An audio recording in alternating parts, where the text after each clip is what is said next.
A very good morning to all my dear students. Myself, Dr. Beena Somaya from Dr. Subhash Arya Kanya Vidyalaya, Junagadh. Welcomes you all in this first video lecture of the accountancy. હું મારા આ video લેક્ચરની શરૂઆત કરું તે પહેલા સૌથી પહેલા મારે તમારા બધા સાથે એક ખાસ વાત શેર કરવી છે. અત્યારે જ્યારે આખા દેશમાં આખા વિશ્વમાં કહી શકાય કે આ જે કોવિડ-19 પેન્ડેમિકનો સમય ચાલી રહ્યો છે ત્યારે તમે બધા જ તમારા ઘરે છો, સેફ છો. તો આ સમય દરમિયાન આપણી સ્કૂલ ડોક્ટર સુભાષ આર્ય કન્યા વિદ્યાલય તેમની વહાલી દીકરીઓ કે જે આગામી વર્ષ માર્ચ 2021માં તેમની બોર્ડની પરીક્ષા આપવા જઈ રહી છે તેઓ માટે ઘરે બેઠા વિડિયો લેક્ચરની સુવિધા કરી આપી છે. તો ડિયર સ્ટુડન્ટ્સ, આપણી સ્કૂલે આ જે સુવિધા તમને આપી છે આ સુવિધાનો આપણે પૂરેપૂરો ઉપયોગ કરવાનો છે અને આ જ રીતે આપણે અત્યારથી જ આ વિડિયો લેક્ચર દ્વારા સ્ટડી કરવાનું આપણું શરૂ કરી દેવાનું છે.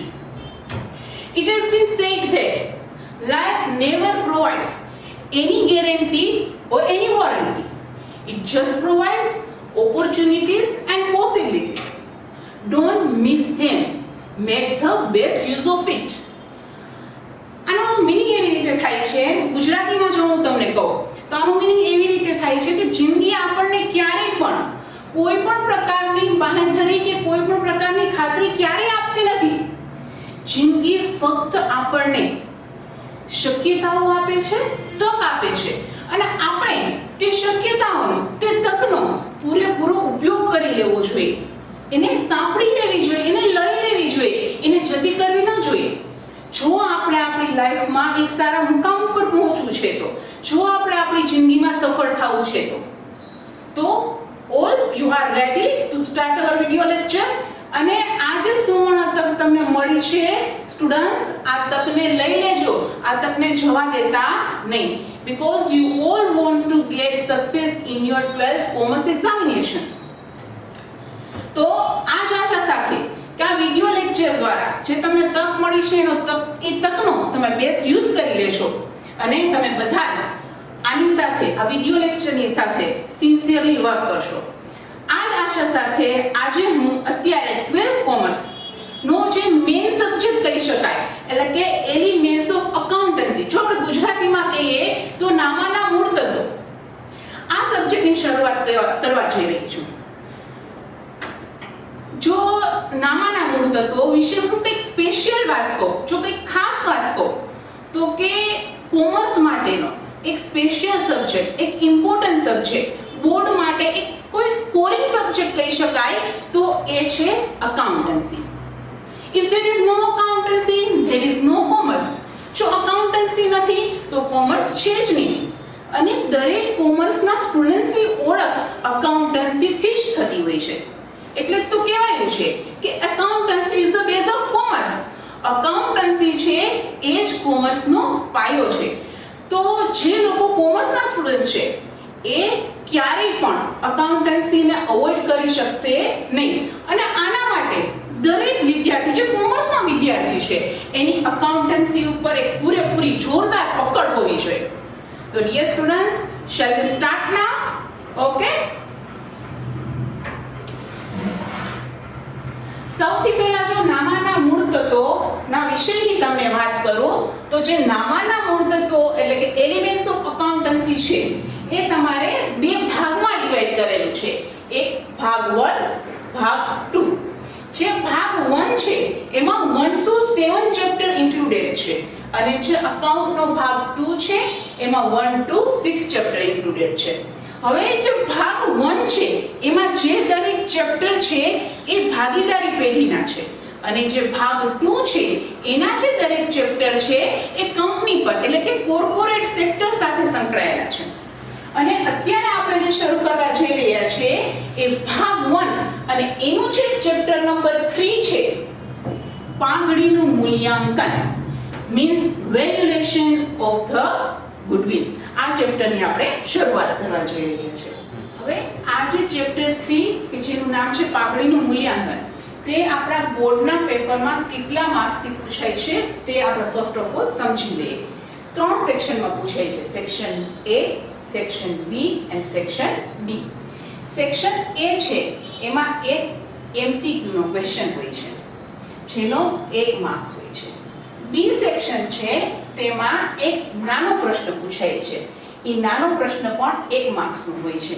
અને સેક્શન D કે જે સેક્શન D છે એમાં પણ તેમાં એનો એક ક્વેશ્ચન પૂછાય છે જેમાં 4 માર્ક્સનો એક સમ હોય છે. 4 માર્ક્સનો એક સમ પૂછવામાં આવે છે. જો આપણે ટોટલ માર્ક્સનું કાઉન્ટિંગ કરીએ તો A સેક્શનનો 1 માર્ક્સ, B સેક્શનનો પણ 1 માર્ક્સ અને D સેક્શનમાં 4 માર્ક્સનો એક ક્વેશ્ચન પૂછાય છે, એટલે એના થશે 4 માર્ક્સ. તો 1 + 1 + 4 એટલે કે ટોટલ આ જે ચેપ્ટર્સ છે એ 6 માર્ક્સમાં તમારી બોર્ડની પરીક્ષામાં પૂછવામાં આવે છે. હવે સિમ્પલ વર્ડ્સમાં જો આપણે સમજીએ કે પાઘડી એટલે શું. નોર્મલી આ ગુડવિલ નામનો જે શબ્દ છે એનાથી તમે બધા જ પરિચિત છો. એવું નથી કે તમે તમારી લાઈફમાં આ ગુડવિલ નામનો શબ્દ ક્યારેય સાંભળ્યો જ નથી, એવું તો બિલકુલ જ નથી. આપણે જાણીએ છીએ કે ઘણી બધી કંપનીઓ, જો તમને એક્ઝામ્પલ આપું તો રિલાયન્સ, ટાટા, માઇક્રોસોફ્ટ, આવા ઘણા બધા એક્ઝામ્પલ છે. અને ઘણી બધી કંપનીઓ છે કે આ કંપનીઓનું માર્કેટમાં ખૂબ જ નામ છે અને આ લોકો જે વસ્તુઓનું પ્રોડક્શન કરે છે, આ લોકોની વસ્તુઓની બ્રાન્ડ ઇમેજ ખૂબ જ સારી હોય છે.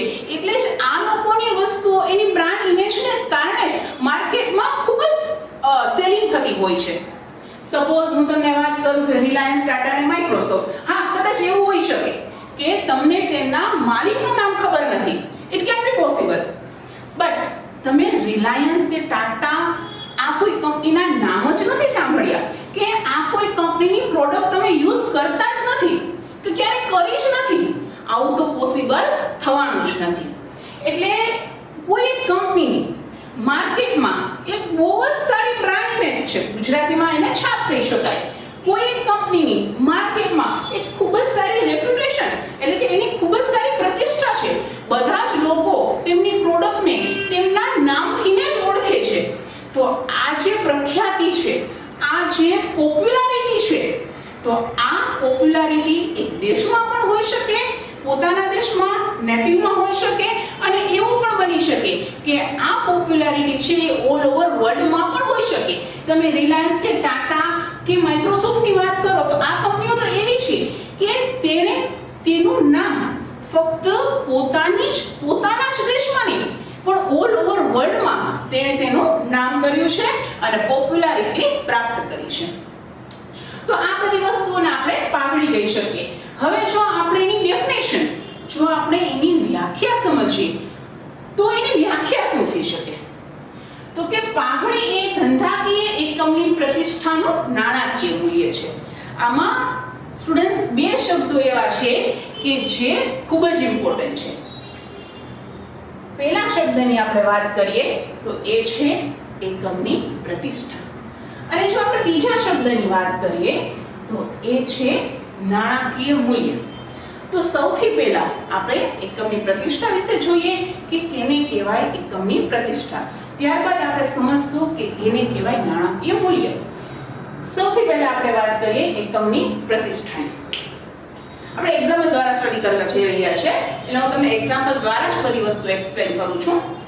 હવે એક તમને કંપનીનું નામ આપું છું, ધેટ ઇઝ કોલગેટ. હવે એવું થાય છે કે ઘણી વખત ઘણા માણસો જ્યારે કોઈ એક કિરાણાની દુકાને ટૂથપેસ્ટ લેવા જઈ રહ્યા છે તો ત્યાં શોપકીપરને જઈને શું કહે છે? એમ કહે છે કે મને ટૂથપેસ્ટ આપો, કોલગેટની ટૂથપેસ્ટ આપો. નહીં, એવું ક્યારેય નથી બોલતા. એ લોકો જઈને શું કહે છે શોપકીપરને? એમ કહે છે કે મને કોલગેટ આપો. તો what does it shows? શું દર્શાવે છે આ વસ્તુ? કે ભાઈને હકીકતમાં જોઈએ છે કોલગેટની ટૂથપેસ્ટ, પણ એ જસ્ટ એટલું જ કહે છે કે મને કોલગેટ આપો. તો આનો મીનિંગ શું થયો કે કોલગેટે દેશમાં પોતાનું એટલું બધું નામ કરી લીધું છે કે જે પબ્લિક છે, દેશની પબ્લિક છે, જે દેશની જનતા છે, એ તો ભૂલી જ ગઈ છે કે કોલગેટ છે એ એક પ્રકારની ટૂથપેસ્ટ છે અને આપણે બધા ભૂલી જ ગયા છીએ. ટૂથપેસ્ટ નામનો શબ્દ તો આપણી વોકેબ્યુલરીમાં જાણે છે જ નહીં અને આપણે એમ જ કહીએ છીએ કે મને કોલગેટ આપો. But my dear friends, my dear students, it is the kind of toothpaste. So what does it shows કે કંપનીએ પોતાનું એટલું બધું નામ માર્કેટમાં કરી લીધેલું છે કે પબ્લિક જનતા જે છે એ ટૂથપેસ્ટનું નામ ભૂલી ગઈ છે. ટૂથપેસ્ટ શબ્દ છે જ નહીં અને એની જગ્યાએ એ કોલગેટ શબ્દનો યુઝ કરે છે. હવે આપણે એવા જ સેકન્ડ વર્ડ પર આવીએ, ધેટ ઇઝ પ્રાઇમસ. આ પ્રાઇમસ શું છે? અત્યારે તો જો કે ગેસ સિલિન્ડરનો યુઝ થાય છે એટલે આપણે લોકો પ્રાઇમસનો ઉપયોગ નથી કરતા, પણ આપણે જો પાસ્ટના સમયની વાત કરીએ તો આ શબ્દનો ઉપયોગ કેવી રીતે થતો? તો જ્યારે લોકોને સ્ટવની જરૂર રહેતી. આ પ્રાઇમસ છે એ હકીકતમાં છે શું? એક પ્રકારનો સ્ટવ છે અને એકચ્યુઅલી આ પ્રાઇમસ છે એ ફ્રાન્સની કંપની છે. તો આ પ્રાઇમસની જે કંપની છે એ ફ્રાન્સની છે અને પાસ્ટમાં લોકોને જ્યારે સ્ટવની જરૂર હતી તે લોકો શોપકીપરને એવું કહેતા કે મને પ્રાઇમસ આપો. એણે ક્યારેય પણ એવો શબ્દ યુઝ નથી કર્યો કે મને સ્ટવ આપો. તો આ ફ્રાન્સની જે પ્રાઇમસ નામની કંપની છે એને સ્ટવના માર્કેટમાં, એને સ્ટવના બજારમાં પોતાનું એટલું બધું મોટું નામ કરેલું છે, એટલી હાર્ડવર્ક કરેલું છે કે હાર્ડવર્કને કારણે એ લોકોનું માર્કેટમાં, સ્ટવના માર્કેટમાં એમનું એટલું બધું નામ થઈ ગયું કે લોકો સ્ટવ શબ્દને ભૂલી ગયા અને કયો શબ્દ યાદ રહ્યો? પ્રાઇમસ. મીન્સ સ્ટવ યાને પ્રાઇમસ. તો આ છે આપણું સેકન્ડ એક્ઝામ્પલ. હવે આપણે આપણું થર્ડ એક્ઝામ્પલ લઈએ તો એ છે સનમાઇકા. એકચ્યુઅલમાં સનમાઇકા યુઝ શેના માટે કરવામાં આવે છે? તો કે જે વુડન ફર્નિચર છે, જે લાકડાનું ફર્નિચર છે, એ લાકડાના ફર્નિચરને પ્રોપરલી પ્રોટેક્શન મળે એના માટે તેના પર એક લેમિનેટ શીટ લગાડવામાં આવે છે કે એ લેમિનેટ શીટ લગાડવાથી લાકડાનું ફર્નિચર છે એને સંપૂર્ણપણે પ્રોટેક્શન મળી જાય છે. તો આ લેમિનેટ શીટ બનાવતી એક કંપની કે જેનું નામ છે સનમાઇકા. સનમાઇકા છે એ કંપનીનું નામ છે.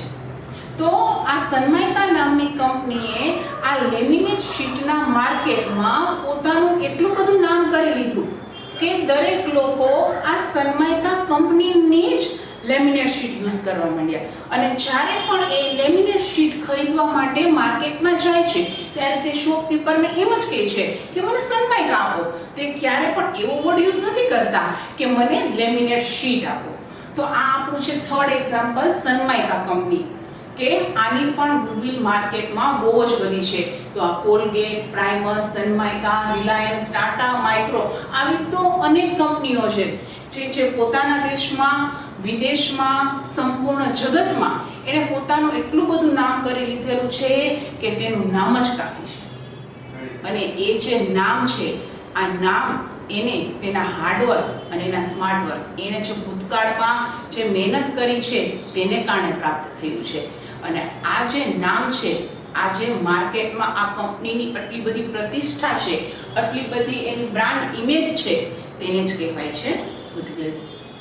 હવે આપણે એકમની પ્રતિષ્ઠા એના વિશે આપણે બધી જ વસ્તુઓ સ્ટડી કરી લીધી કે માર્કેટમાં જે કંપનીનું નામ છે, ખૂબ જ પ્રખ્યાતિ છે, પોપ્યુલારિટી છે, એ છે એકમની પ્રતિષ્ઠા.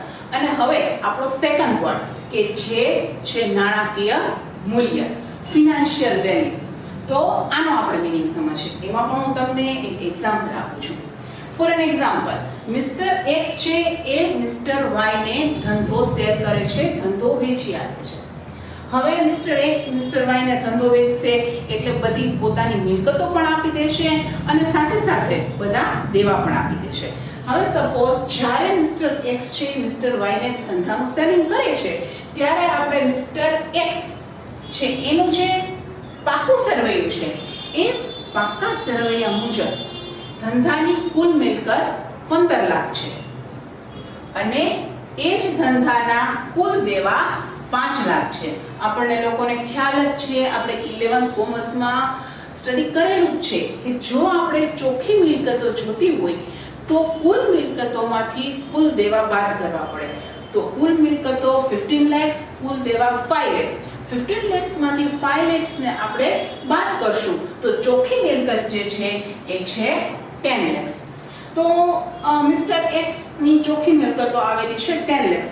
પણ હવે આ ચોખ્ખી મિલકતો આવ્યા બાદ મિસ્ટર એક્સ છે એ એમ કહેશે કે મને તમારે પાઘડી પેટે 3 lakhs રૂપીસ હજી વધુ આપવા પડશે. તો શા માટે મિસ્ટર એક્સ એ એવું કીધું કે મને હજી પણ તમારે 3 lakhs પાઘડી પેટે આપવા પડશે?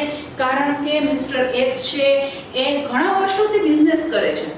આ ઘણા વર્ષોમાં એણે જે બિઝનેસ કર્યો છે એમાં એણે ઘણું બધું હાર્ડવર્ક, ઘણું બધું સ્માર્ટ વર્ક કરેલું હશે અને એ હાર્ડવર્ક અને એ સ્માર્ટ વર્કને કારણે જ એની પેઢીની પ્રતિષ્ઠા છે એ આખા માર્કેટમાં છવાયેલી છે. તો એ જે પ્રતિષ્ઠા છે જ્યારે ધંધો વેચાશે ત્યારે ફક્ત એ ધંધાની જમીન, ખાલી જમીન નથી વેચાતી, ખાલી દુકાન નથી વેચાતી, ખાલી પેઢી નથી વેચાતી કે ખાલી કંપની નથી વેચાતી, પણ એ કંપનીનું, ધંધાનું, પેઢીનું નામ છે એ પણ સાથે સેલ થઈ જાય છે. તો જે બ્રાન્ડ ઇમેજ મિસ્ટર એક્સે ઊભી કરેલી છે પોતાની પેઢી માટે, એ જ બ્રાન્ડ ઇમેજનો ફાયદો હવે ભવિષ્યમાં કોને મળશે? બટ ઓબ્વિયસ મિસ્ટર વાયને મળશે. કારણ કે મિસ્ટર વાય છે એ મિસ્ટર એક્સનો ધંધો ખરીદી રહી છે. તો આટલી બધી જે રેપ્યુટેશન વેલ્યુ માર્કેટમાં છે એનો ફાયદો ફ્યુચરમાં મિસ્ટર વાયને મળવાનો છે. એને કારણે મિસ્ટર વાયને ભવિષ્યમાં ખૂબ જ વધારે પ્રોફિટ થવાનો છે. તો એના માટે અને એ પેટે મિસ્ટર એક્સ એમ કહે છે કે મને પાઘડી પેટે તમારે 3 લાખ રૂપિયા આપવા પડશે. એ જ છે મિસ્ટર એક્સ ની જે ફર્મ છે એની રેપ્યુટેશન વેલ્યુ. તો ટોટલ હવે મિસ્ટર વાય છે એને કેટલા રૂપિયા ચૂકવવાના થશે? તો કે 10 lakhs plus 3 lakhs, it does mean 13 lakhs rupees છે. 13 લાખ રૂપિયા છે એ મિસ્ટર વાય ને મિસ્ટર એક્સ ને ચૂકવવાના છે. તો આ 3 lakhs રૂપીસ છે એ આપણી પાઘડી છે. હવે આ ચેપ્ટરનો આપણે એક સેકન્ડ પોઈન્ટ, આપણે સૌથી પહેલા પાઘડીની વ્યાખ્યા પ્રોપરલી સમજી લીધી છે. હવે આ જ ચેપ્ટરનો આપણે સેકન્ડ પોઈન્ટ સ્ટડી કરવા જઈ રહ્યા છીએ, જેમનું નામ છે પાઘડીના મૂલ્યાંકનને અસર કરતા પરિબળો. મેં વ્યાખ્યામાં તમને પ્રતિષ્ઠા શું છે એ સમજાવી અને સાથે સાથે નાણાકીય મૂલ્ય એટલે શું એ પણ સમજાવ્યું. પણ હવે આ જે નાણાકીય મૂલ્ય રેડી થાય છે, પાઘડીની એક અમાઉન્ટ ફિક્સ થાય છે, તો એ જે કાંઈ પણ પાઘડીની રકમ ફિક્સ થઈ છે એ રકમને અસર કરતા ઘણા બધા પરિબળો હોય છે. તો એ પરિબળો આપણે હવે સ્ટડી કરવાના છીએ. તેમાં સૌથી પહેલા આવે છે ધંધાનું સ્થળ. સૌથી વધારે જો કોઈ પરિબળ પાઘડીને અસર કરતું હોય તો એ છે ધંધાનું સ્થળ. હવે આપણે એક એક્ઝામ્પલ લઈએ કે કોઈ પણ એક ફાસ્ટ ફૂડની દુકાન છે. જૂનાગઢનું જ એક્ઝામ્પલ તમને આપું છું. તો એ ફાસ્ટ ફૂડની શોપ જે છે એ સપોઝ વણઝારી ચોકમાં છે. તો એ વણઝારી ચોકમાં ફાસ્ટ ફૂડની શોપ છે એની ગુડવિલ, એની પાઘડીની ફિનાન્શિયલ વેલ્યુ વધારે રહેશે. એના વિરુદ્ધમાં જોઈએ આપણે તો ફાસ્ટ ફૂડની શોપ સપોઝ જોશીપરામાં છે, તો જે શોપ જોશીપરામાં છે એની પાઘડી ઓછી રહેશે. શા માટે આવું? કારણ કે વણઝારી ચોક છે એ એક ફેમસ એરિયા છે, ત્યાં ગ્રાહકોની અવરજવર ખૂબ વધારે પ્રમાણમાં છે. અને એની કમ્પેરિઝનમાં જો આપણે જોશીપરાની વાત કરીએ તો જોશીપરાના એરિયામાં ગ્રાહકોની અવરજવર ઓછી હોય છે અને એના કારણે તેની જોશીપરામાં જે શોપ છે એની પાઘડીની જે વેલ્યુ છે એ ઓછી રહેશે. એટલે જો તમારું ધંધાનું સ્થળ છે એ ખૂબ પ્રખ્યાત છે, મોકાનું સ્થાન છે, તો એની ગુડવિલ વધારે. અને જો ધંધાનું સ્થળ છે એ મોકાનું સ્થાન નથી તો એની ગુડવિલ ઓછી રહેશે. સેકન્ડ પોઈન્ટ આપણે જોઈએ તો એ છે ધંધાનું સ્વરૂપ. હવે ધંધાનું સ્વરૂપ એટલે શું? તો કે ઘણા બધા ધંધા એવા હોય છે કે તે લોકોનો પ્રોફિટ હંમેશા વધતો જતો હોય છે, વધતા પ્રમાણમાં હોય છે અથવા તો સ્થિર હોય છે. અને ઘણા બિઝનેસ એવા હોય છે કે એ લોકોનો જે પ્રોફિટ છે એ ડાઉન થતો હોય છે, એટલે કે ઘટતા પ્રમાણમાં હોય છે એ લોકોનો પ્રોફિટ. અને હા, એવું પણ હોઈ શકે કે એના ધંધામાં ખોટ જતી હોય અને એ ખોટને કારણે એ લોકોએ પોતાનો ધંધો વેચી દેવાનું ડિસાઈડ કરેલું હોય છે. તો હોય છે બી ઓપ્શન રહેલા છે કે નફો જે છે એ સ્થિર હોય અથવા તો વધતો જતો હોય, અથવા તો નફો જે છે એ ઘટતો જતો હોય છે, અથવા તો નફો હોતો જ નથી અને તે લોકોને ખોટ હોય છે. તો જ્યાં નફો છે, વધતો નફો છે, સ્થિર નફો છે, એ પેઢીની ગુડવિલ વધારે આવશે. અને જે બિઝનેસ ખોટ કરે છે અથવા તો જેનો નફો છે એ ઘટતા પ્રમાણમાં છે, એ લોકોની ગુડવિલની જે વેલ્યુ છે એ ઓછી રહેશે. હવે થર્ડ પોઈન્ટ પર આપણે આવીએ તો એ છે ધંધાનો સમયગાળો. આપણે કોલગેટનું એક્ઝામ્પલ જે છે એ પહેલા સ્ટડી કરી જ ગયા છીએ. તો આ જે કોલગેટ કંપની જે છે એ તો ઇન્ડિયામાં ઘણા બધા વર્ષો થયા છે. ઘણા બધા વર્ષો થયા ટૂથપેસ્ટના માર્કેટમાં એણે રાજ કર્યું છે.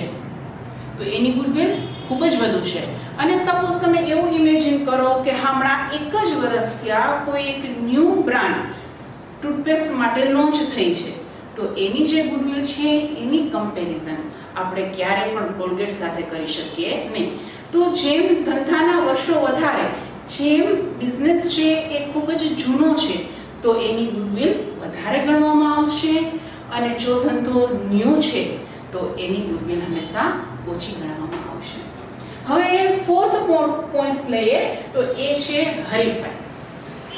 ઘણા બધા બિઝનેસ એવા હોય છે કે જેમાં એ લોકો ઇજારાશાહી ભોગવતા હોય છે. ઇટ ડઝ મીન કે ત્યાં છે ને કોમ્પિટિશન બહુ જ ઓછી હોય. હરીફાઈનું જે પ્રમાણ છે એ પ્રમાણ ખૂબ જ ઓછું હોય છે.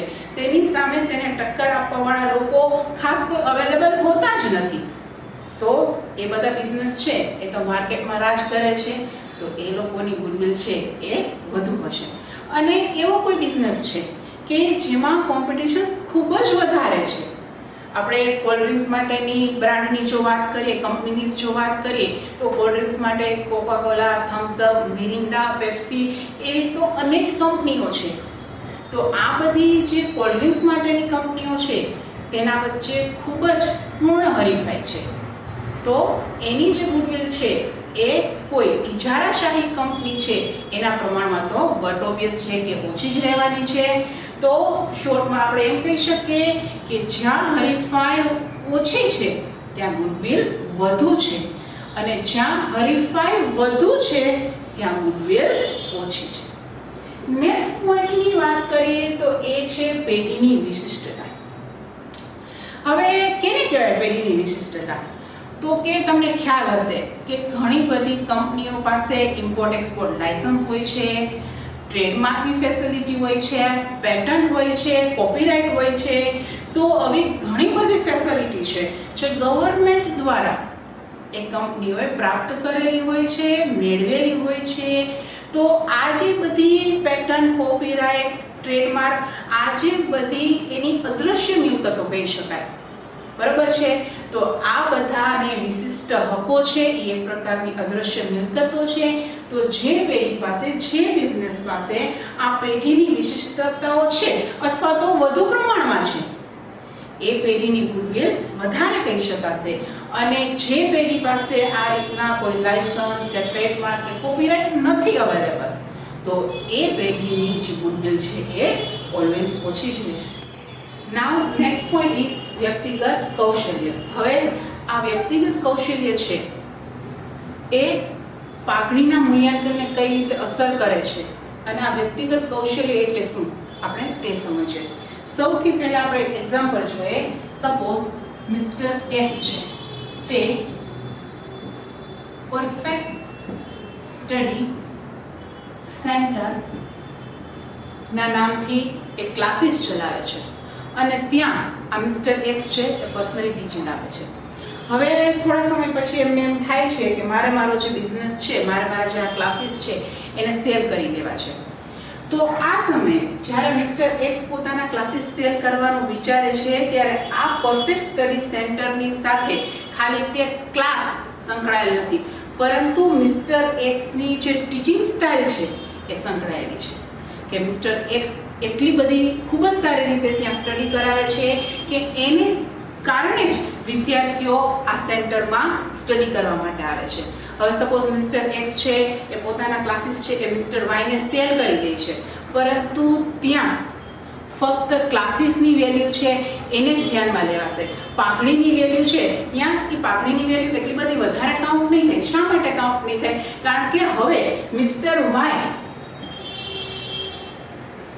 વાય કે જે આ ક્લાસીસને પરચેસ કરી લે છે એ ત્યાં સ્ટડી કરાવવાના છે, નહીં કે મિસ્ટર એક્સ સ્ટડી કરાવવાના છે. માર્કેટમાં જે પરફેક્ટ સ્ટડી સેન્ટરનું નામ હતું એ મિસ્ટર એક્સને કારણે હતું. તો હવે તો મિસ્ટર એક્સ છે એ ત્યાં સ્ટડી કરાવવાના છે નહીં, બરાબર? તો આ જે વ્યક્તિગત કૌશલ્ય છે એ ગુડવિલને એડવર્સલી અફેક્ટ કરે છે. ઇટ મીન્સ કે જ્યાં જે બિઝનેસમાં વ્યક્તિગત કૌશલ્યનું મહત્વ વધારે હશે ત્યાં ગુડવિલની વેલ્યુ ઓછી આવશે, અને જે બિઝનેસમાં વ્યક્તિગત કૌશલ્યનું ઇમ્પોર્ટન્સ નહીં હોય ત્યાં ગુડવિલની વેલ્યુ વધારે આવે છે. તો આ જ રીતે વ્યક્તિગત કૌશલ્ય નામનું જે પરિબળ છે એ ગુડવિલને આ રીતે એડવર્સલી એટલે કે ઊંધી રીતે અફેક્ટ કરતું હોય છે. નેક્સ્ટ પોઈન્ટ આપણે જોઈએ તો એ છે સરકારી અંકુશો. ઘણા બધા બિઝનેસ આખી દુનિયામાં, આપણા દેશમાં, ભારતમાં ઘણા બધા બિઝનેસ એવા છે કે એ બિઝનેસ માટે સરકારને ઘણા બધા અંકુશો લાદવા પડે છે. તો જે બિઝનેસમાં આવી રીતે સરકારી અંકુશોનું પ્રમાણ વધારે છે એ બિઝનેસની ગુડવિલ ઓછી, અને જે બિઝનેસમાં આ પ્રકારના સરકારી અંકુશોનું પ્રમાણ ઓછું એ પેઢીની ગુડવિલ વધુ ગણવામાં આવશે. નેક્સ્ટ પોઈન્ટ છે રાજકીય પરિસ્થિતિ. હવે રાજકીય પરિસ્થિતિ કેને કહેવાય? તો કે આપણે જોઈએ છે અલગ અલગ દેશની રાજકીય પરિસ્થિતિ અલગ હોય છે. તો જો કોઈ પણ દેશમાં યુદ્ધની પરિસ્થિતિનું સર્જન થાય તો તમને ખ્યાલ જ હશે કે આવી જે યુદ્ધની પરિસ્થિતિ હોય એ સમયે મોટા ભાગના બિઝનેસ છે એની પાઘડીની વેલ્યુ ખૂબ જ ઓછી હોય છે. અને એવી જ રીતે નેક્સ્ટ પોઈન્ટ છે આર્થિક પરિસ્થિતિ. અને દેશની આર્થિક પરિસ્થિતિ, દરેક દેશની આર્થિક પરિસ્થિતિ અલગ અલગ હોય છે, અને જે મુજબ દેશની આર્થિક પરિસ્થિતિ હોય છે એ મુજબ જ એ દેશના ધંધાની ગુડવિલનું મૂલ્યાંકન થઈ શકતું હોય છે. અત્યારની જ પરિસ્થિતિની તમે વાત કરી લો કે અત્યારે જે કોરોનાનો સમય ચાલી રહ્યો છે, તો આ સમયે આપણી જે આર્થિક પરિસ્થિતિ છે એ અપ લેવલમાં નથી પણ ડાઉન લેવલમાં છે. એટલે કોઈ પણ દેશની જે ઇકોનોમિક સિચ્યુએશન છે, જે આર્થિક પરિસ્થિતિ છે એ બટ ઓફિસ ધંધાને અસર કરે જ છે. અત્યારે તો આપણે આ પરિસ્થિતિ ટોટલી વાકેફ છીએ કે અત્યારે કેટલા બધા બિઝનેસ છે એ પડી ભાંગ્યા છે. શું કામ? અને because of economic situation of our India. પણ એક વસ્તુ ખાસ તમારે યાદ રાખવાની છે કે આ જે બંને પોઈન્ટ છે, રાજકીય પરિસ્થિતિ અને આર્થિક પરિસ્થિતિ, એ બદલતી રહે છે, ફોરએવર એક સમાન હોતી નથી.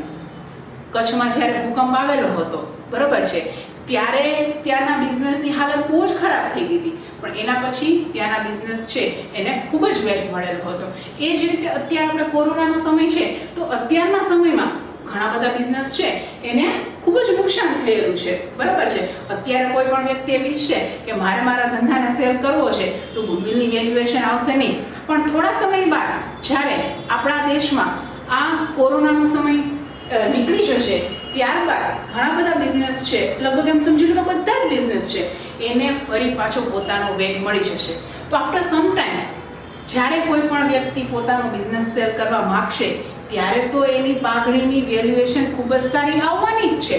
તો એ માટે આ બંને પોઈન્ટને તમારે કઈ રીતે કન્સિડર કરવાના છે કે તે પરમેનન્ટ હોતા નથી. એ દેશની રાજકીય પરિસ્થિતિ, આર્થિક પરિસ્થિતિ અલગ અલગ હોય છે અને સમય મુજબ તે બદલાતા રહેતા હોય છે.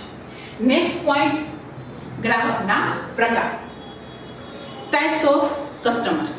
હવે ગ્રાહકના અલગ અલગ પ્રકાર હોય છે. ઘણા ગ્રાહક એવા હોય છે જે હંમેશા માટે તમારી પાસેથી વસ્તુઓ ખરીદતા હોય છે, જેને કહી શકો નિયમિત ગ્રાહક. અને ઘણી બધી જગ્યાએ આપણે એવું જોઈએ છે કે ગ્રાહકો જે છે એ બદલતા રહેતા હોય છે. ફોર એક્ઝામ્પલ, આપણે ફાસ્ટ ફૂડની એક શોપ છે તે કાળવા ચોકમાં છે અને ફાસ્ટ ફૂડની એક શોપ છે એ રેલવે સ્ટેશન પર છે. તો હવે જે શોપ કાળવા ચોકમાં છે ત્યાં તો બધા કસ્ટમર છે એ નિયમિત રીતે તેની શોપ પર નાસ્તો કરવા માટે આવવાના જ છે. જ્યારે આપણે રેલવે સ્ટેશનની વાત કરીએ તો રેલવે સ્ટેશન ઉપર જે કોઈ પણ કસ્ટમર્સ આવે છે એ નિયમિત રીતે નથી આવતા. અપડાઉન કરતા લોકો હોય છે, ઘણા ખરા લોકો અપડાઉન કરતા હોય છે, પણ એવા લોકો થોડાક હોય છે જે એ પર્ટિક્યુલર શોપ પર જશે એને ખ્યાલ છે કે અહીંયા ફાસ્ટ ફૂડ સારું મળે છે. પણ મોસ્ટ ઓફ પીપલ તો એવા છે કે જે આજે છે તો કાલે છે ને કાલે છે તો પરમ દિવસ નથી, એવું હોઈ શકે છે.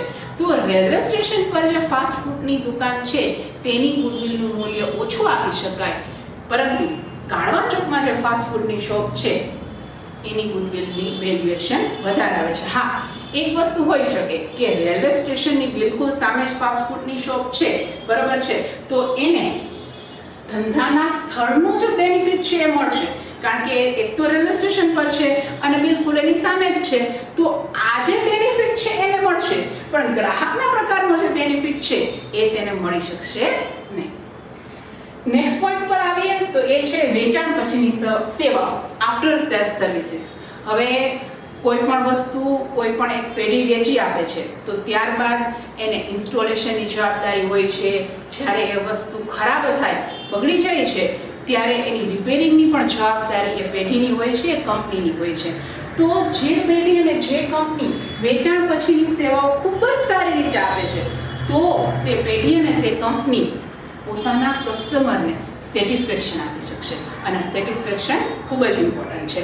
તો જે પેઢી વેચાણ પછીની સેવાઓ ખૂબ જ સારી રીતે પ્રોવાઈડ કરે છે એની ગુડવિલની વેલ્યુ વધુ ગણવામાં આવશે, અને જે પેઢી જે કંપની વેચાણ પછીની સેવાઓ પર પૂરતું ધ્યાન આપતી નથી તે પેઢીની ગુડવિલ ઓછી ગણવામાં આવશે.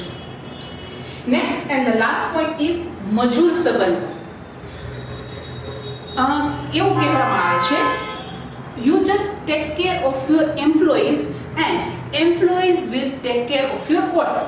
એટલે કે તમારે ફક્ત એક જ કામ કરવાનું છે, તમારે ફક્ત તમારા એમ્પ્લોઈઝ, તમારા જે મજૂરો છે, તમારા જે લેબરર્સ છે એનું ધ્યાન રાખવાનું છે. તમે ફક્ત એનું ધ્યાન રાખો અને તે તમારું બધું જ ધ્યાન રાખશે. એટલે મજૂર સાથેના જે સંબંધ છે એ ખૂબ જ સારા હોવા જોઈએ. જે માલિકના, જે પેઢીના તેના મજૂરો સાથે સંબંધ સારા નથી એ પેઢીની માર્કેટમાં કોઈ સારી રેપ્યુટેશન હોતી નથી. જો માર્કેટમાં ઇન્ડસ્ટ્રીયલ ડિસ્પ્યુટ જોવા મળશે, એટલે કે કોઈ એક કંપની છે તેના મજૂરો સાથે નથી બનતું, બરાબર છે, તો એને ઇન્ડસ્ટ્રીયલ ડિસ્પ્યુટ કહેવામાં આવે છે, ઔદ્યોગિક ઝઘડાઓ કહેવામાં આવે છે, અને એના કારણે કંપનીનું નામ છે એ ખૂબ જ ખરાબ થાય છે. તો એવું ના હોવું જોઈએ. ઇટ મીન્સ કે જે કંપનીના મજૂરો સાથે, જે પેઢીના મજૂરો સાથે સંબંધ સારા છે તો એની ગુડવિલ વધુ આવશે, અને જે પેઢીના મજૂરો સાથે સંબંધો સારા નથી અને ત્યાં અવારનવાર મજૂરો અને માલિકો વચ્ચે ઝઘડા થાય છે તો ત્યાં પેઢીની જે ગુડવિલ છે એનું જે મૂલ્ય છે એ ઓછું આપવામાં આવશે. તો આવી રીતે આપણે ટોટલ 12 પોઈન્ટ્સ જોયા કે આ જે 12 પરિબળો છે એ પેઢીની પાઘડીના મૂલ્યાંકન સમયે એને અસર કરતા હોય છે. પણ એક વાત ખાસ યાદ રાખજો કે આ દરેક પરિબળ દરેક પેઢીને અસર કરે, એકી સાથે અસર કરે એ જરૂરી છે નહીં. હવે એક વસ્તુ આપણે પાઘડી વિશે આટલું બધું સમજ્યા, બરાબર છે, પરંતુ આ જે પાઘડીનું સ્થાન છે એ પાકા સરવૈયામાં ક્યાં રહેલું છે એ આપણે સમજી લઈએ. તો કે પાઘડીનું સ્થાન પાકા સરવૈયામાં સૌથી પહેલા જે મિલકત લેણા હોય, એક મૂડી દેવા હોય છે અને એક મિલકત લેણા હોય છે, તો એ મિલકત લેણામાં આવે છે. મિલકત લેણામાં કાયમી મિલકતો હોય છે અને લાંબા ગાળાના રોકાણો હોય છે. ફર્સ્ટ ઓફ ઓલ તો જે કાયમી મિલકતો છે એના પાછા બે પાર્ટ્સ પડે છે, એક છે દ્રશ્ય મિલકતો અને એક છે અદ્રશ્ય મિલકતો. દ્રશ્ય મિલકતો એટલે કે આપણે કહી શકીએ કે જમીન, મકાન, વાહન, ફર્નિચર, જે વસ્તુઓને આપણે પોતાની નરી આંખે જોઈ શકીએ છીએ, જેને આપણે ટચ કરી શકીએ છીએ, તો આ બધી વસ્તુઓને દ્રશ્ય મિલકતો કહેશું. પરંતુ જે મિલકતો ને આપણે નરી આંખે જોઈ નથી શકતા અને એને આપણે ટચ પણ નથી કરી શકતા, એ બધી મિલકતોને કહેવામાં આવે છે અદ્રશ્ય મિલકત. અને એની અંદર શું શું આવે તો કે પાઘડી છે, પેટર્ન છે, ટ્રેડમાર્ક છે, કોપીરાઇટ છે. આ બધી મિલકતો ધંધાની એવી મિલકતો છે કે જે અદ્રશ્ય મિલકતો છે. તો આ અદ્રશ્ય મિલકતોની અંદર પાઘડીનો સમાવેશ કરવામાં આવેલો છે. તો આવી રીતે પાકા સરવૈયામાં પાઘડી ક્યાં દર્શાવવામાં આવશે તો કે મિલકત લેણામાં, કાયમી મિલકતોમાં, અદ્રશ્ય મિલકતોનું જે હેડિંગ છે એના અંડરમાં પાઘડી લખવામાં આવે છે. હવે આટલી બધી વસ્તુ આપણે પાઘડી વિશે સમજી બરાબર, તો કન્ક્લુઝનમાં આપણે એવું કહી શકીએ કે જે મિલકત આપણે નરી આંખે જોઈ નથી શકતા એ અદ્રશ્ય છે. આપણે સમજ્યા કે એ પાઘડી છે અદ્રશ્ય મિલકત છે કે જે આપણે નરી આંખે જોઈ નથી શકતા, પરંતુ જો આપણે પેઢીમાં વધુ નફો કમાવો હોય તો ધંધા માટે આ પાઘડી ખૂબ જ ઇમ્પોર્ટન્ટ છે. તો આવી રીતે પાઘડી એક અદ્રશ્ય મિલકત છે.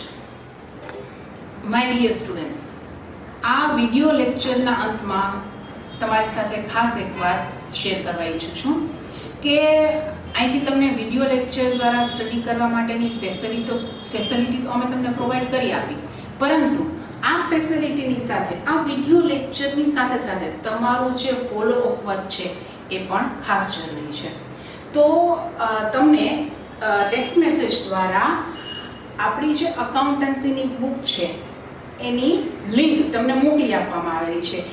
એ લિંક પરથી તમારે અકાઉન્ટન્સીની બુક ધોરણ 12 ભાગ 1 એ તમારે ડાઉનલોડ કરી લેવાની છે. બીકોઝ અત્યારે તમારી પાસે આમની હાર્ડ કોપી હશે નહીં, પણ આ સોફ્ટ કોપીનો ઉપયોગ કરીને પણ આપણે સ્ટડી આગળ વધારી શકશું. તો ખાસ એક વસ્તુ કે જે તમને લિંક આપવામાં આવેલી છે ટેક્સ્ટ બુક માટેની, એ લિંક પરથી તમારે PDF ફાઇલ ડાઉનલોડ કરી લેવાની છે. સેકન્ડ થિંગ કે અકાઉન્ટન્સી માટે તમારે એક સ્પેશિયલ બુક બનાવવાની છે અને એ બુકની અંદર હું જે કાંઈ પણ ક્લાસ વર્ક કરાવું છું, સાથે સાથે તમને જે હોમવર્ક આપું છું, એ ક્લાસ વર્ક અને હોમવર્ક બધી જ વસ્તુઓ તમારે તમારી બુકમાં નોટ ડાઉન કરવાની રહેશે, લખવાની રહેશે. જેમ કે આજે ફર્સ્ટ લેક્ચર આપણો હતો તેમાં મેં તમને ગુડવિલનો અર્થ, તેમની વ્યાખ્યા અને ગુડવિલને અસર કરતા પરિબળો વિશે સમજાવેલું. તો આ ત્રણેય પોઈન્ટ્સ છે, એ ત્રણેય પોઈન્ટ્સ તમારે બુકની અંદર લખી લેવાના રહેશે. તો તમારે બધા પાસે બસ આ જ એક એક્સપેક્ટેશન છે, આ જ એક આશા છે કે તમે લોકો બધા class work as well as homework માટે સિન્સિયરલી વર્ક કરશો. આ સાથે આપણે આપણો અહીં ફર્સ્ટ વિડિયો લેક્ચર કમ્પ્લીટ કરીએ છીએ. Have a beautiful day, take care, stay home, stay safe. Thank you.